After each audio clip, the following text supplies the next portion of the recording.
Henry and Gordon were lonely when Thomas left the yard to run his branch line. They missed him very much. They had more work to do and had to fetch their own coaches. The big engines thought they were too important to fetch coaches.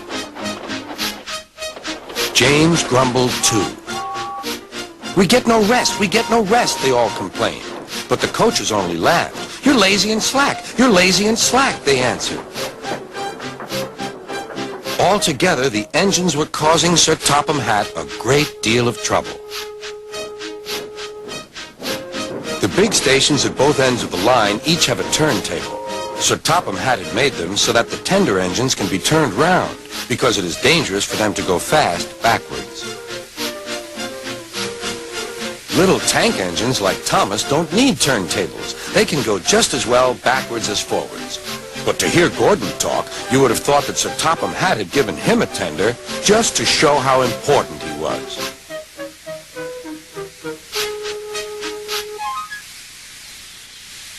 "You don't understand, little Thomas. We tender engines have a position to keep up.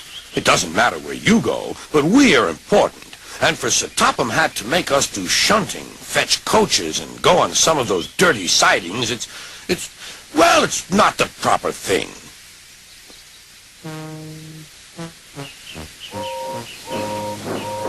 Thomas chuckled and went off with Annie and Clarabel.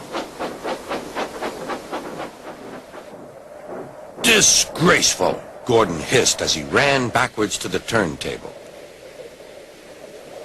The turntable was in a windy place close to the sea, and if he was not on it just right, he put it out of balance and made it difficult to turn.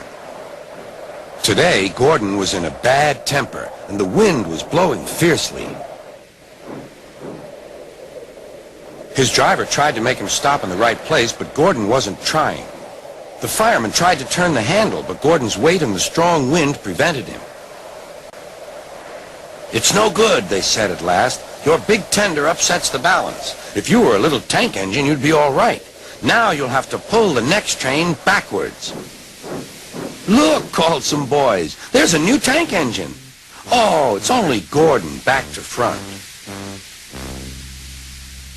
"Hello," called Thomas. "Playing tank engines? Sensible engine. Take my advice. Scrap your tender and have a nice bunker." Gordon said nothing. Even James laughed when he saw him. "Take care," hissed Gordon. "You might stick too." "No fear," chuckled James. "I'm not so fat as you."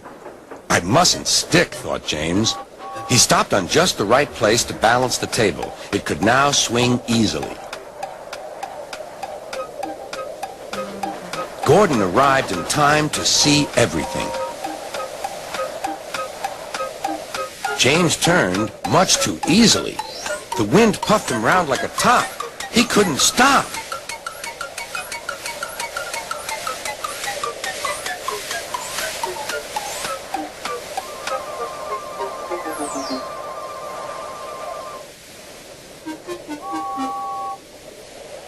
"Well, well," said Gordon. "Are you playing roundabouts?"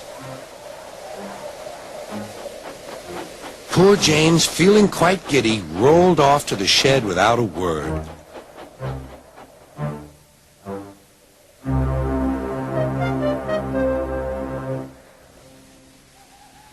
That night, the three engines had an indignation meeting.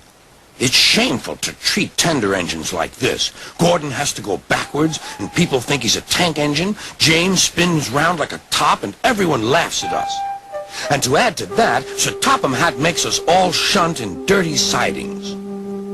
Ugh!" "Listen," said Gordon. He whispered something to the others. "We'll do it tomorrow. Sir Topham Hatt will look silly." The engines had decided to go on strike.